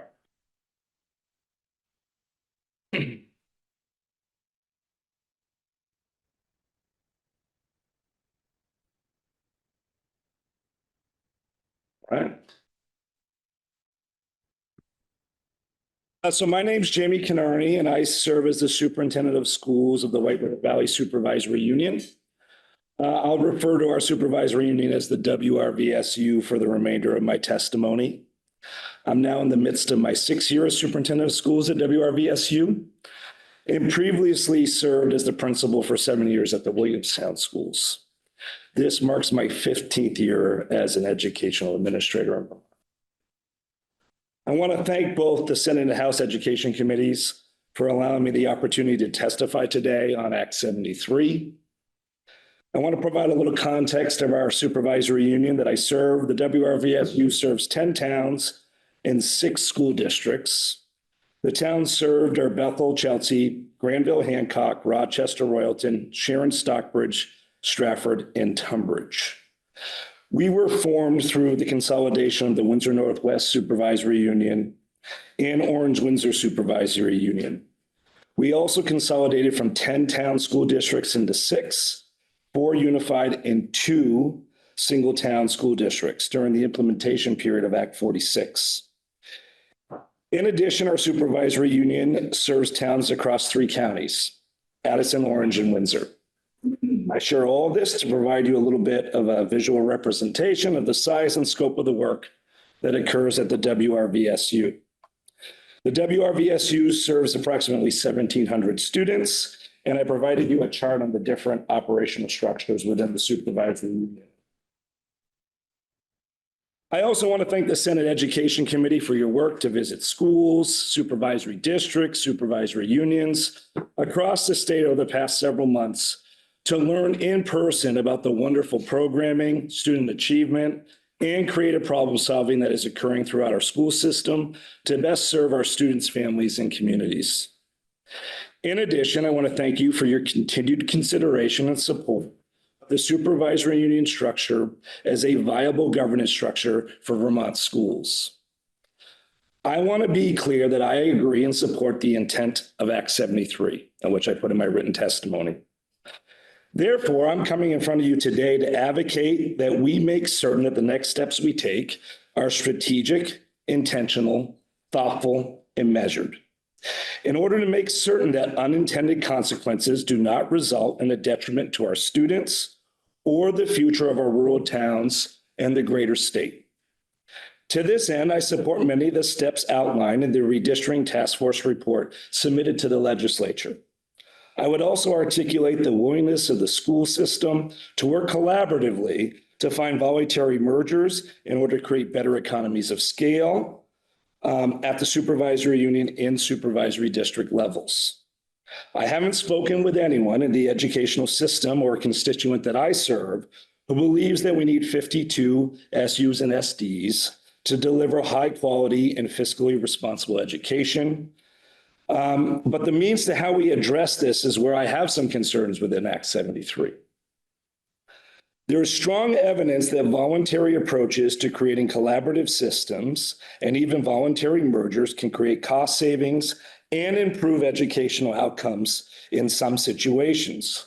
Cooperative alliances that facilitate cost savings and improve systems while still retaining deep local roots make sense. This position statement supports a voluntary process by which collaborative efforts can achieve the outcomes of improved education for students at reasonable costs based on clear goals and expectations laid out by the state. The WRVSU, for instance, already met with 3 different neighboring school district and supervisory district boards to discuss potential voluntary mergers by expanding the supervisory union, and they submitted a proclamation to the Act 73 task force.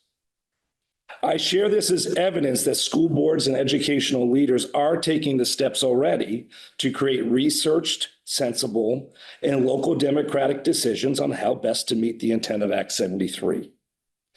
Included in public comment to the task force are letters from boards representing 100 towns detailing the public process that they're engaging in, declarations of their willingness to work collaboratively with their neighbors to discuss voluntary mergers, and support for moving forward in supervisory unions that are configured differently over time, similar to the letter that the WRVSU submitted.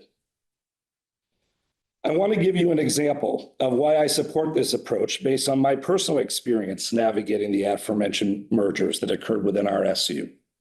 White River Unified District serves the towns of Bethel and Royalton. It's a merged pre-K through 12 district within the WRVSU.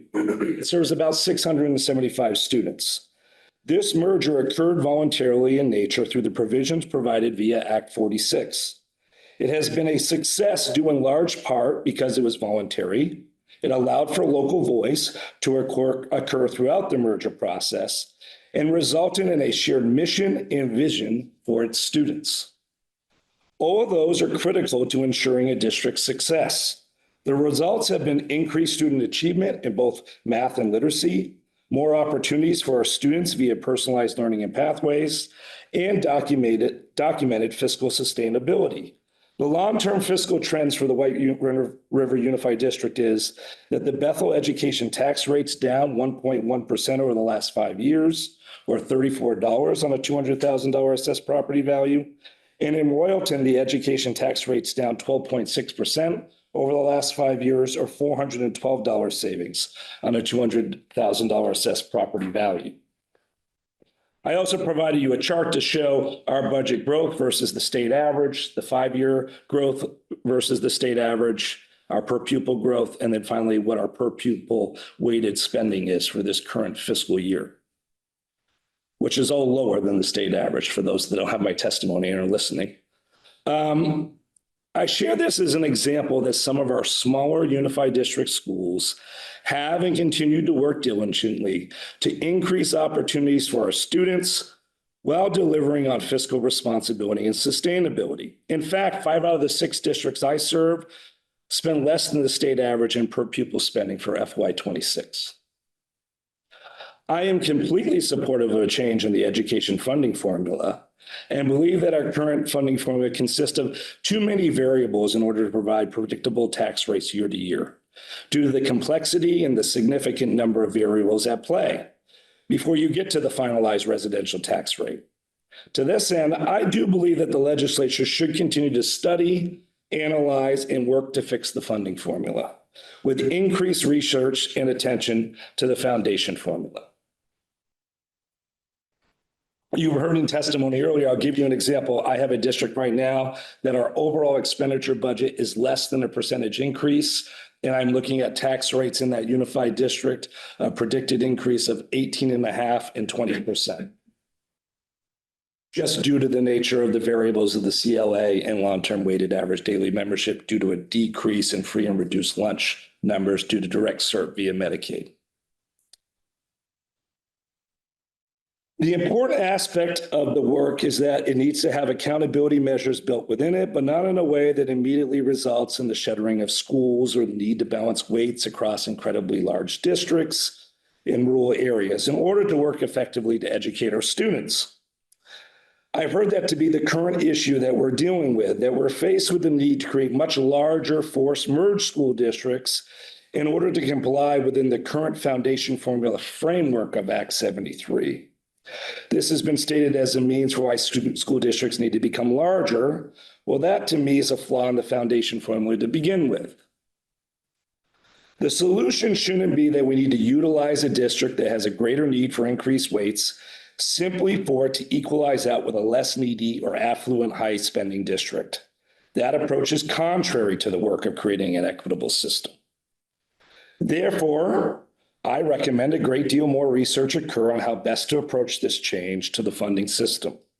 The funding formula should match the education system supported by Vermonters rather than drive the shape of the education system for the future. I think Act 73 got it right to decide on governance first and then to create a funding formula that's a match for the system on the ground. I believe the school redistricting task force has provided a roadmap to address some of the cost drivers to the education delivery system. And it provided reasoning for why a top-down approach to redistricting could cause more harm than good for our education system and for the future of our state. Vermont is rooted in the importance of local democracy, and with it, the oversight and accountability measures that local democracy brings. To this end, I would recommend that you require SU and SD boards to enter into cooperative educational service areas with a special focus on addressing the special education delivery service model across our state, with a date that you would determine this session. The AOE Special Education Delivery Service Model Report of September 26, 2025 clearly speaks to the fact that we have a reactionary system that relies too heavily on out-of-district placements and expensive adaptations within inclusive classroom environments. It is clear that we are not realizing an appropriate return on our investments. Therefore, this is an area that needs greater oversight and accountability specific to personalized student growth via student survey and IEP, close monitoring of extraordinary spending. I think we need a delivery model oversight specific to the providers to child count, and stronger coordination of specialized transportation services. To address the specific concerns related to the duplication of efforts and inefficiency of 52 supervisory unions and supervisory districts, I'd suggest that OSU and SDs are required to explore voluntary mergers that result in greater efficiencies and an increase in the number of students served. These voluntary mergers need to be presented to the State Board of Education for consideration and approval for voluntary merger with a date that you would determine this legislative session. This would result in the reduction of redundancy at the supervisory union and district level without necessarily requiring loss of local democratic control or oversight, because the supervisory union model of governance could be enacted voluntarily by any and all boards. If failure to comply with this voluntary process were to occur, then consistent with what's in current law, the State Board of Education could take action to enlarge an existing supervisory union map. These steps provide the ability to continue voluntary conversations that have already been occurring while ensuring that we reduce from our current model of 52 SUs and SDs. Why the focus on SU-SD governance now instead of school district forced consolidation? I provided you a chart of average spending per pupil that's from the Rural School Community Alliance, but based on Vermont Agency of Education data. We need to fully analyze different governance models in Vermont and ground decisions in this analysis. In order to make informed decisions about potential new district organizational structures, it's critically important to understand how Vermont's governance structures are actually functioning, rather than relying on assumptions about savings from consolidation or scale that may not be accurate. For example, I believe we're the second largest geographical supervisory union in the state. I am proud to say I am an instructional leader. I am in my buildings on a regular basis in at least 3 hours of walkthroughs instructionally on Tuesday and Thursday mornings. That's rooted as hard fact and data.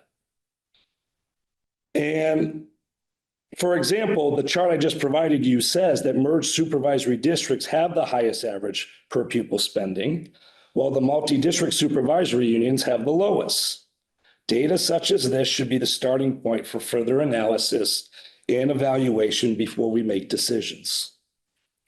We need to make certain we minimize community disruption by respecting democratic processes and local knowledge.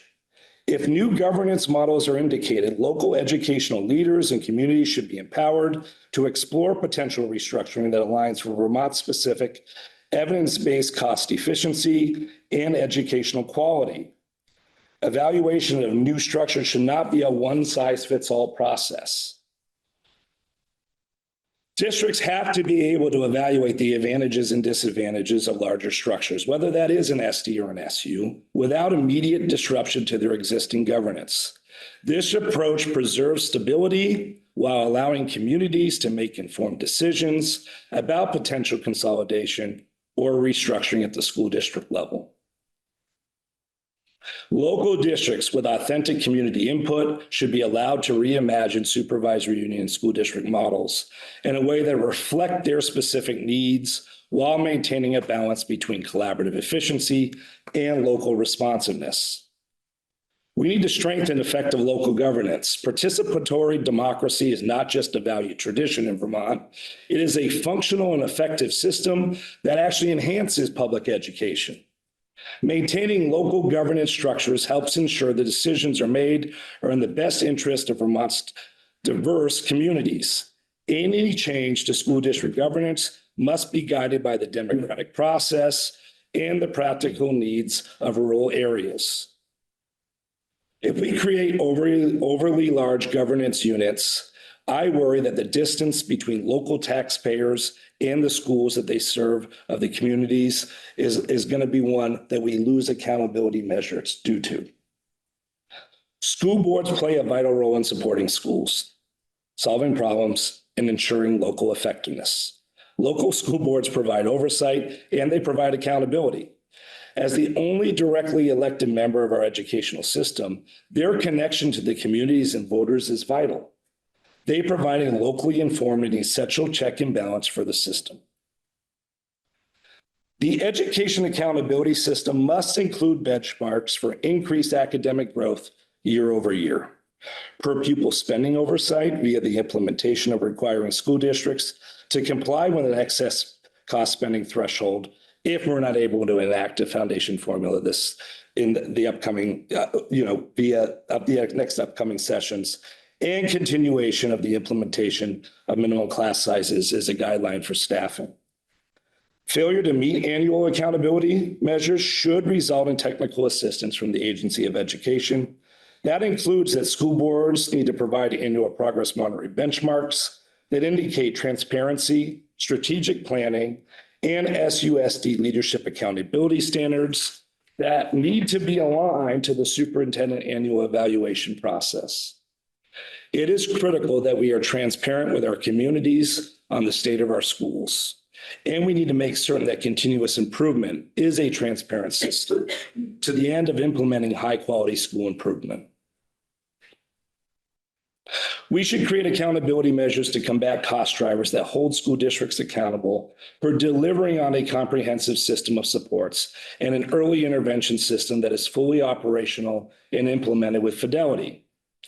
With special attention to child fine numbers related to specific learning disabilities and other health impairment as examples of some measures that could be used to monitor implementation of our response to intervention work, and our multi-tier systems of support throughout our SUs and SDs. We should create a plan of stability and sustainability that looks at the broader picture of an interconnected framework that brings together in partnership the Department of Health and Human Services with the Agency of Education that focuses on preventative and proactive models of student support instead of reactionary measures that result in increased spending due to significant inefficiencies and a lack of collaboration across service providers. This interconnected framework should be implemented and supported at the state level to facilitate and speed up the work that is already occurring locally. We ought to organize these structures in alignment with the newly configured cooperative educational service areas. We should implement school accountability visits visits by experts across the field and that are supported by the Agency of Education to progress monitor continuous improvement, but to also support with technical assistance in the areas of academic and social emotional growth, fiscal sustainability, student support services, declining enrollment, etc. These visits would happen every 5 years with more immediate technical support if annual benchmarks are not met. I want to conclude by indicating that I'm in agreement that something needs to occur in order to alleviate property tax pressures, increase student achievement and social emotional growth, and assure increased accountability and efficiency across our educational system. The proof, though, is going to be in the pudding. And therefore, I suggest that we need to pause, analyze the parts of Act 73 that provide a roadmap to reaching the intent of the legislation, and adjust the parts of the legislation that are creating barriers to reaching the intent. I hope that some of the aforementioned suggestions and thoughts regarding Act 73 that I just provided assist you with this incredibly critically important task. I want to remind all of you, and I've had the privilege to testify in front of you before, that I'm a product of our public education system. I'm a first-generation college graduate who was raised by an incredibly hardworking farm family. I attended both Linden State College and Castleton State College, where I was provided an opportunity to receive my college education while being supported by my teachers and professors as an individual. Hence, it's why I'm so incredibly passionate about the importance of our rural community schoolwork. I'm a product of those efforts, and that personalization is why I'm able to sit in front of all of you here today. I've asked and will continue to ask that we all pause during these reactionary times to make certain that we have an educational transformation plan moving forward that doesn't allow for any students to fall through the cracks, ensures a personalized education, and delivers on the solid and commendable intent of Act 73. There's a way to move forward that will result in education transformation. A top-down approach to forcing school district consolidation through the drawing of maps does not provide for local democracy to be at the forefront of the solutions, nor provide a roadmap for a majority of Vermonters to support. I do not believe that it's a loud minority that has an issue with a top-down approach to drawing maps. I believe, based on what we've seen with public comment through the task force, that it is actually a large majority that has this concern. I believe that Vermonters understand common sense solutions, the power of local democracy to solve difficult situations. And they've asked for and need a more transparent educational funding system, not a top-down mandate. The good news is there's still time to implement changes to Act 73 that will increase fiscal responsibility, preserve local democracy, increase school accountability, and result in increased student achievement and social emotional growth. Our students' futures and our state's viability moving forward are counting on it. Thank you.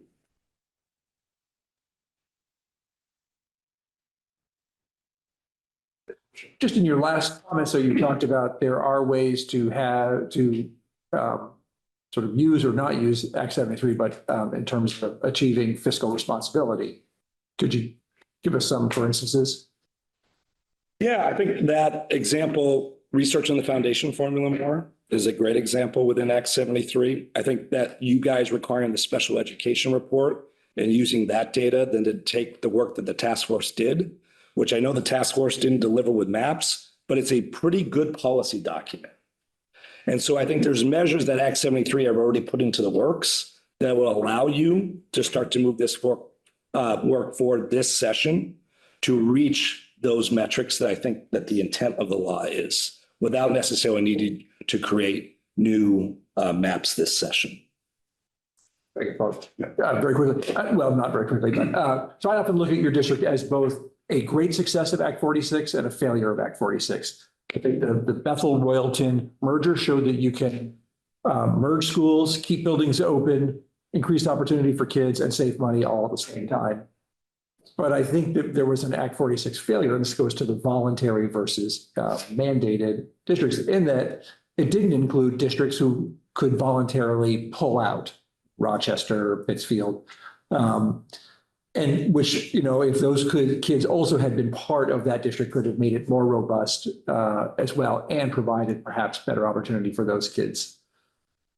So I guess maybe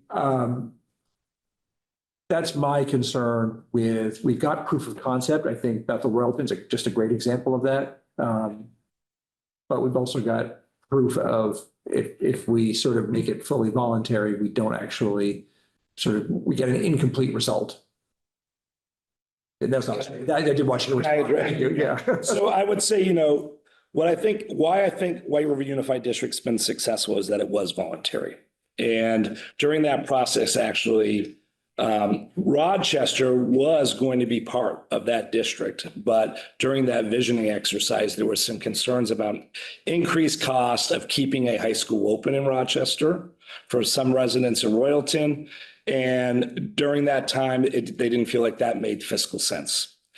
It resulted in the closure of the Rochester High School because of a merger of a pre-K 6 district with Stockbridge that then resulted in non-operation of grades 7 through 12. We now are receiving about 80% of the Rochester Stockbridge Unified District students into the White River Unified District voluntarily through school choice. Originally, there was a large contingency of students that were traveling over due to family travel patterns to Middlebury. But like next year, I don't think we have any students electing Middlebury. 80% are coming to us. And then we have some students that sometimes go to Woodstock or actually Rutland due to travel patterns of those families. So I would actually say it's been a success in the regard to that the choice that's been provided there has aligned with the travel patterns of students' families in order to necessitate a rural area and where those families work and travel every day. That increased revenue to the White River Unified District has allowed us to reinvest and create better programming and outcomes for the students of the White River Unified District, Bethel, Royalton students. I would also say that within the choice of our SU, one of the things that I've seen is that it has created some competition within our SU to ensure that we're really clear about what we need to do well and how to best serve our students at our high school. And I see that as a success for students that are choosing our high school, but also for the Bethel-Royalton students that are in our high school. Now, we have some students that access and utilize public school choice, which we know we have. Public school choice across the state. We actually have some students choosing us from Randolph that are coming to our public high school. And I believe part of that is that we've really worked hard to make certain we're a tractable public school within the region.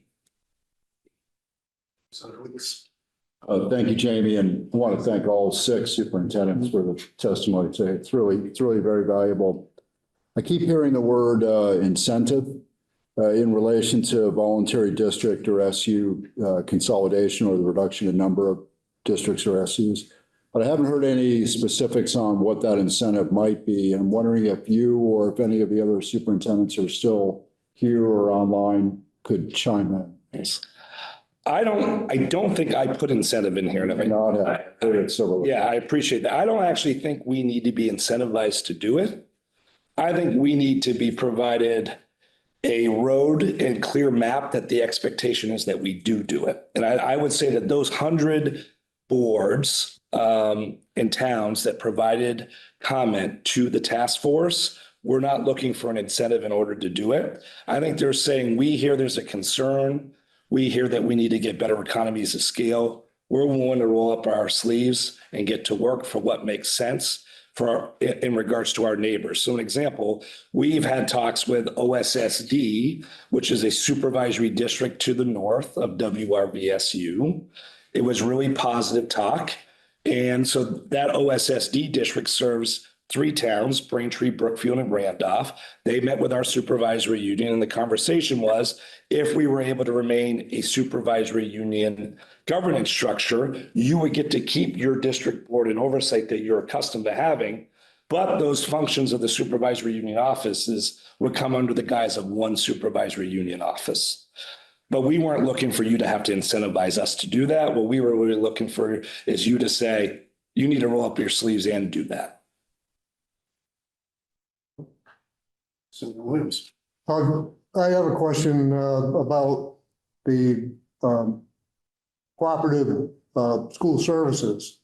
H 630 passed in law, and everybody was entitled to participate in that, and that would save money. Can you give me any idea why nobody took advantage of that?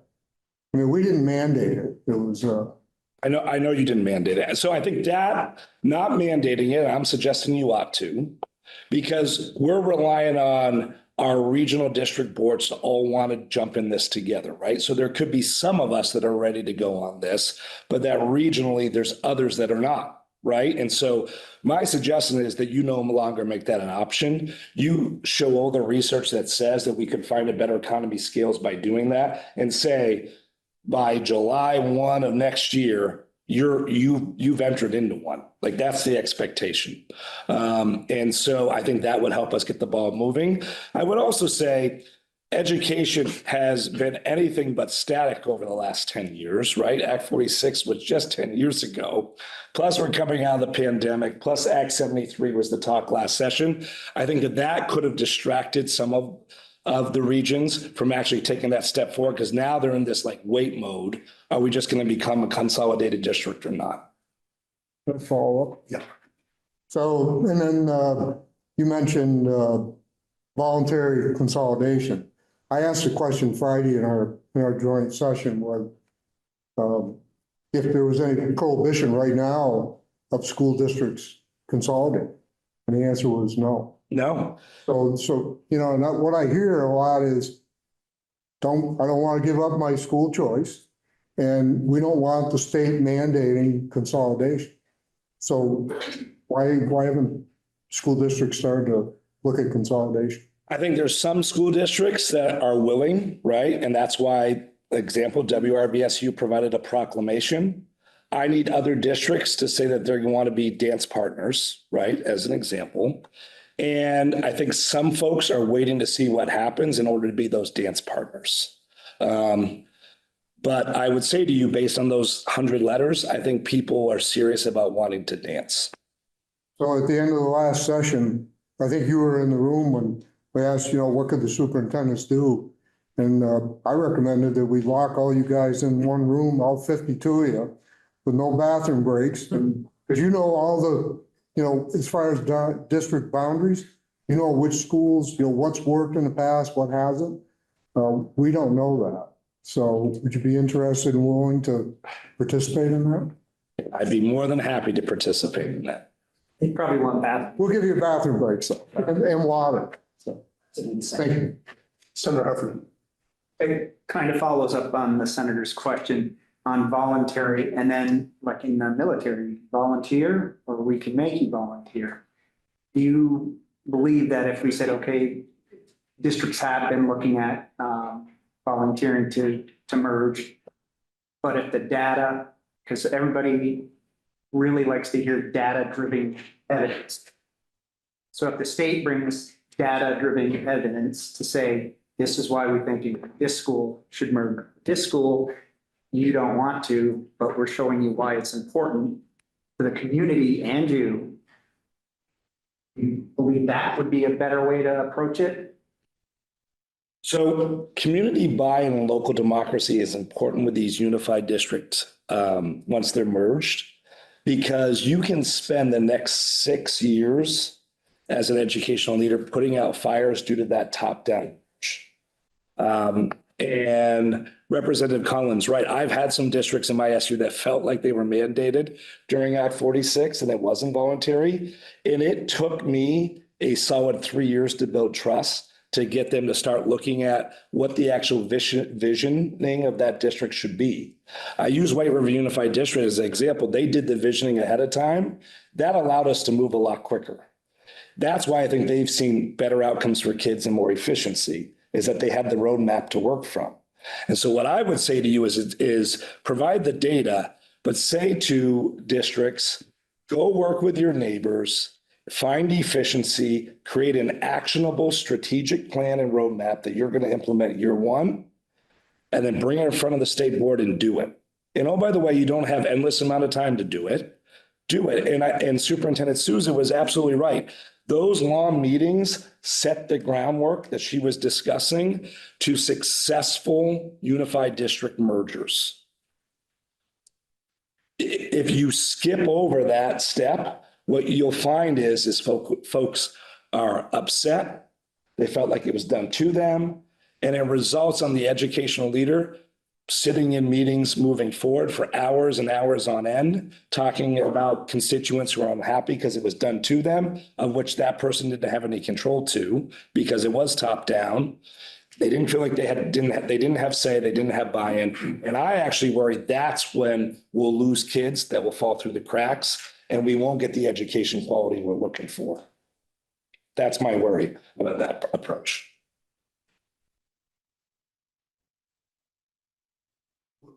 Just one quick question as we wrap up here. Just thinking about, with the approach you're talking about, do we have the potential to end up with worker districts that nobody wants? And what do we do with them? Well, I hope there's no orphan districts, but yes, that you're absolutely right, Senator. That could be the outcome. That's when I would say the state board would then utilize what's already in statute to say, we ought to be looking at, do we need to broaden that SU governance structure, which is already provided to them. Adam. I was just going to respond to the question up here. I think providing the data to districts is vital. I think, and that's why I was recommending Megan, right? Getting the right set of data really matters. I'm going to be creative about that. And I'm still nervous to say this. Even I haven't worked in Montpelier for 11 to 12 years. I love Montpelier High School. I love the people here. And I do remember during Act 46, when I was principal, being like, hey, there's this other school over there called U32. Doesn't it sort of make sense if we become one high school? And I remember the response I got was, well, East Montpelier and Montpelier kids can't really learn together.